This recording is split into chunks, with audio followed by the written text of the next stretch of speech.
Greetings all. So, I've mentioned before that the value of money is abstract. I think this is just an excellent time in history to be able to illustrate the fact. I'm going to stay away from numbers, because every time I get down to numbers, somebody who's a statistician or something comes jumping up and going, no, there's another number. Yeah, you're really obsessed with numbers. I'm not terribly obsessed with them. I am, though, with directions.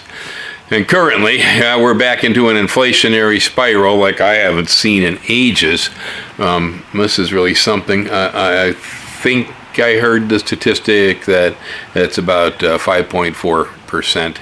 Or 5.9, can't remember, because there was an increase in my Social Security checks that I don't use for anything that would, I guess, have been a cost of living raise that was about equally proportionate to what they claim the inflation on the almighty dollar is. And definitely, whoa, almighty dollar.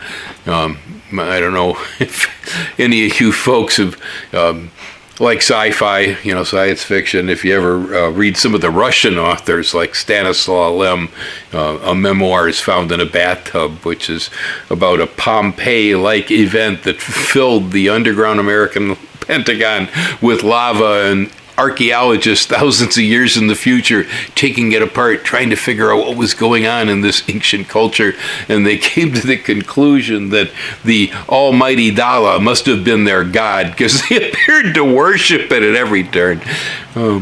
Yeah, so much for the way a Russian sees the American economic system, right? Well, theirs ain't much different. Yeah, so here we go. Just like that, pop. Since the beginning of the year, we're all 5% poorer than we were. Just like that. Okay, it's that fast. And while I woke up this morning, I took a look at my IRA, and I said, oh, wow. Okay, I'm a whole lot more than 5% rich running the other direction. So if you got things set up right, it all balances off. And you realize that economics and the value of a dollar is an abstract concept.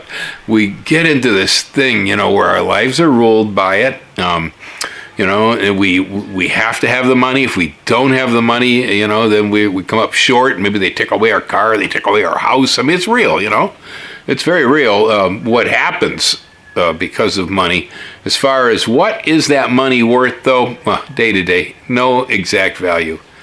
I think it's really important to keep that in mind, because we get so hung up on the value of a dollar bill, but it really doesn't have any value. No set value, at least. Okay. Even gold, which is a, fairly stable thing to base economic systems on, even it goes up and down, so doesn't matter whether it's precious metals or the almighty dollar or your Visa card. It's worth less today than it was yesterday, and that's the general trend. Very seldom does the dollar bill in your wallet ever get to be worth more. I can't recall too many times that ever happened. It's almost always like this, At best, sometimes we skate along for a while. We have been. For a little bit, things haven't fluctuated too much. The Fed has kept interest rates way down, and so. But trying to express, though, this idea that, I've said before, if you're a producer, you're on one side of the economic system and the tax laws. If you're a consumer, you're on the other side. And most of us in the United States are consumers. Some of us are producers. In my case, I consume things, but I'm more of a producer than I am a consumer. I make more product, distribute outward into the world than I draw inward generally as far as the dollar value. So I guess that makes me a producer. And in the case of when you're a producer, you do have more control over an abstract value of a dollar. Most of what I produce comes from mother plants here on the farm, cutting seeds, etc. And really, the cost of change in cost on any of that from one year to the other is minimal.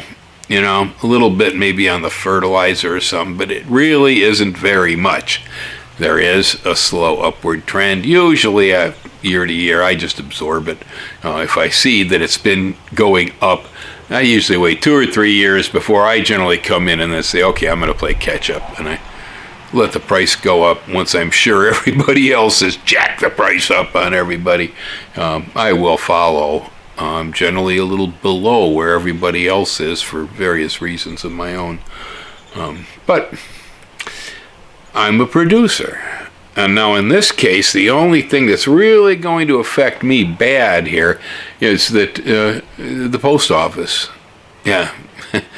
Clown they put in charge of the post office, man. It was already kind of messy. Now it's really a mess. He's jacking the rates up for Christmas. Oh, nice guy. Thank you. Santa Claus? Was it Santa Claus, postmaster? No, I don't think so. I think it was something about joy to the world. Yeah. I'd love to give them to the world. Yeah, so I can't avoid that one. There's no way around. And so on. Bigger ticket items, more expensive shipping items.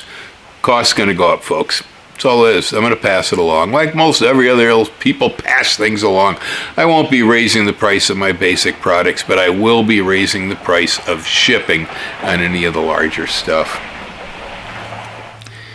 Now, so like I say, if you're a producer, you're actually more able to cope with the abstract nature of our dollar because you can turn around and increase your price of distribution and production and whatever, and try to compensate for how the value of a dollar drops, and inflation spiral goes up.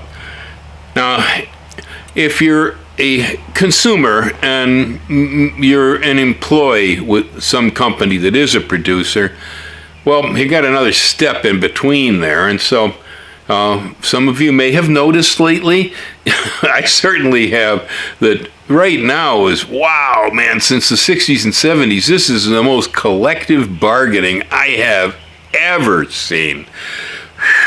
Well, I come from a family, a union family, okay? Grandpa was Teamsters Union, Ed was Airline Workers Union, Pilots Union. Later on, I lived in a union town.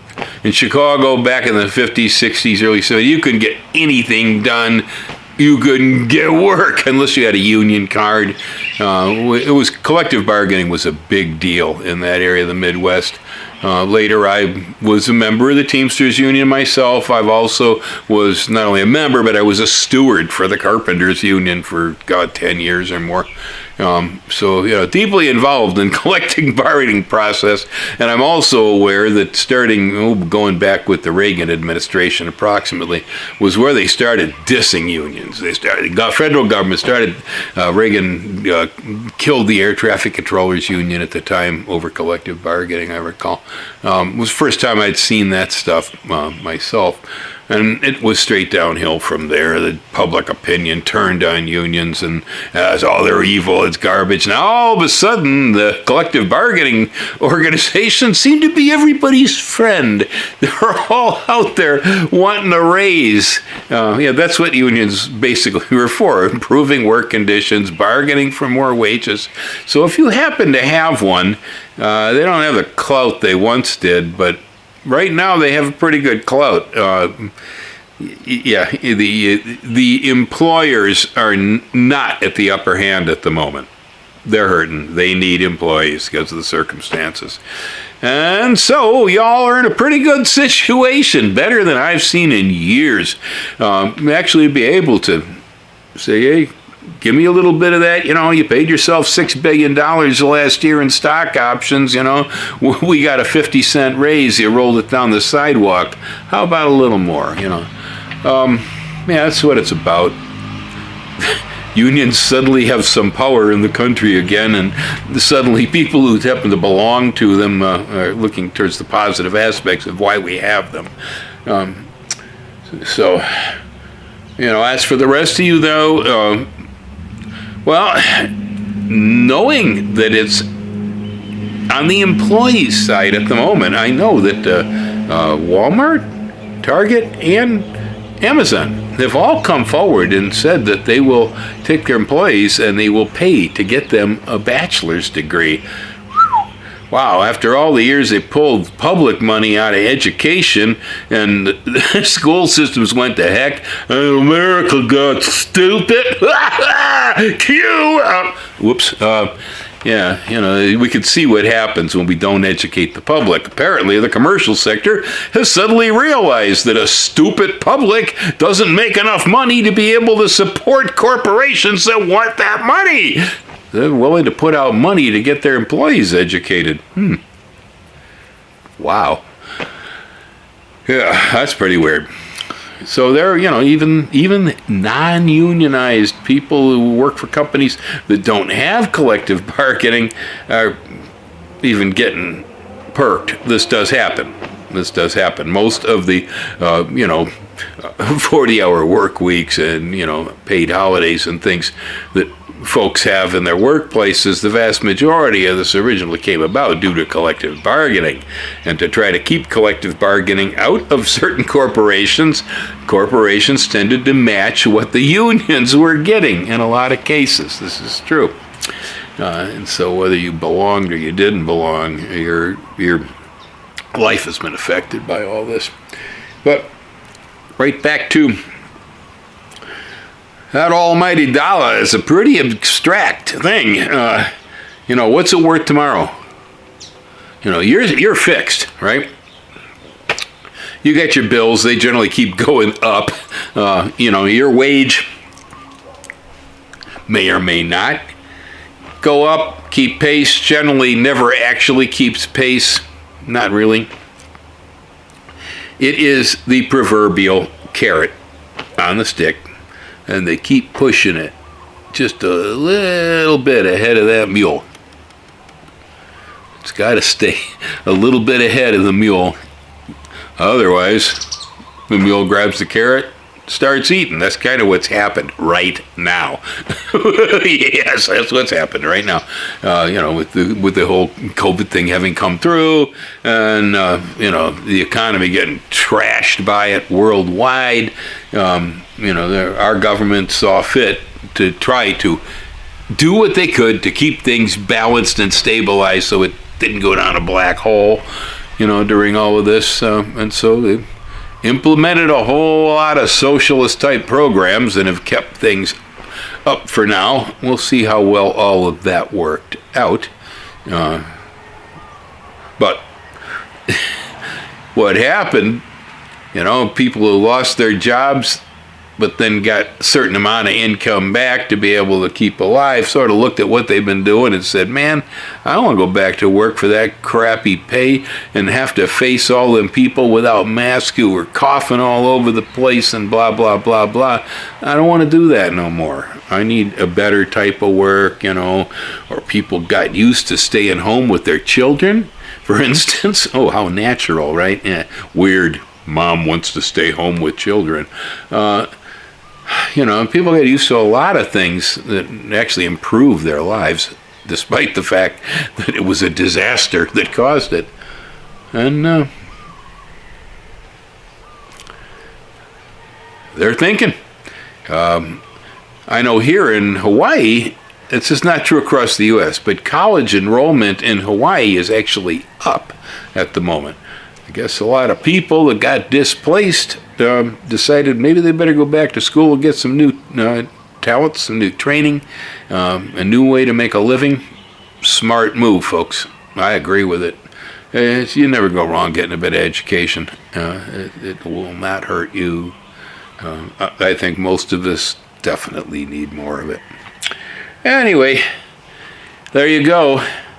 You want to see how abstract the almighty dollar is? Just have a look out there right now. It has no set value whatsoever. Do not get focused on the value. What we're looking for here is the worth of the item that's being purchased with the dollar. When you go out and you drop your money on the latest sparkly smartphone because everybody else has got it, well, You know, if you needed a smartphone, well, that's a good thing. If you just did it because, whoa, it's hot, probably wrong focus. There are things that you can take that dollar and you can put that dollar into, and they will actually grow with the economy, with you.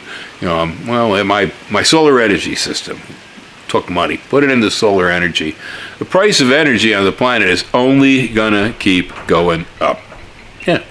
That's all there's to it. So this system is going to be more valuable to me all the time. This is the case with so many things. You spend $300,000 on a home and property today. 5 years later, throw a number out there for the heck in space, it's worth $600,000. You're still paying the mortgage at the same rate. Okay. This is the way it works.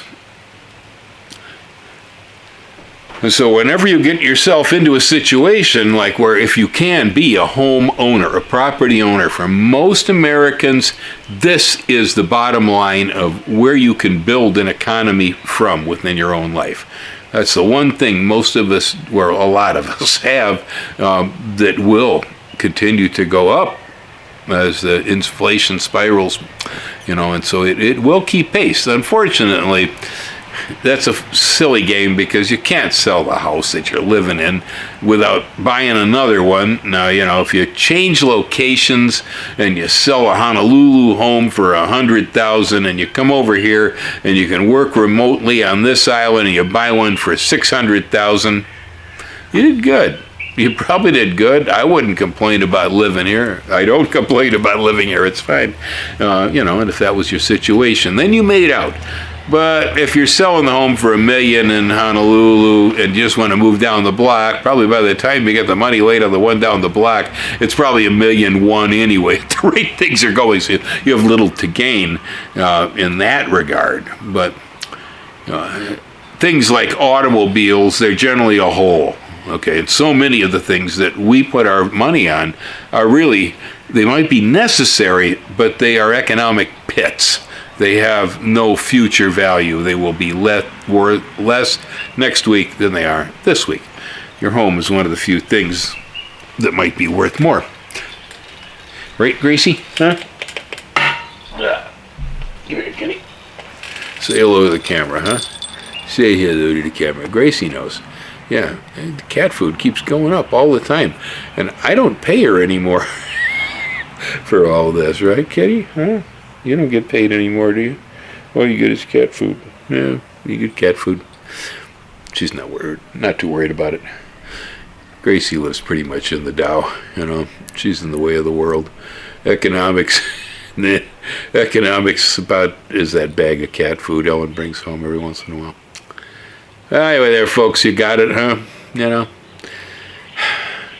Your IRA, going on down. Your IRA is one of the other places. If you have a 401k or you have an IRA, is like your home. These are things that will continue to go up. Now, in the case of the 401ks and IRAs, you will have an option at some point to be able to pull some of that out of there and use it. It's not quite like your home. It's what will we say, expendable? Yeah, I know mine is. That's pretty much, other than day-to-day living that comes from, the seed sales here on the website or the nursery here or owns pineapples. Other than that day-to-day cash flow here on the farm, my IRA is a major source of my income. I joke about how I do get a Social Security check, but it falls into a hole. I've got a bank account here on the island, and they deposit directly. And I go over there and I look at them every once in a while and go, whoa, look at that, whoa, hey, that's pretty neat. Yeah, I don't need them. I'm not in a situation of giving them to someone else because I don't need them, but I don't need them. And so if you can find yourself in a position as a retired person like me where you get Social Security, but I don't know why, I paid for it my whole life. I paid a lot for it. In fact, there's a pretty good chance I'll never recover what I put into that system before I drop dead. But the dead don't care because they don't need money. All right, folks. You all have a good one. It's abstract. Honest. Aloha. Hang loose.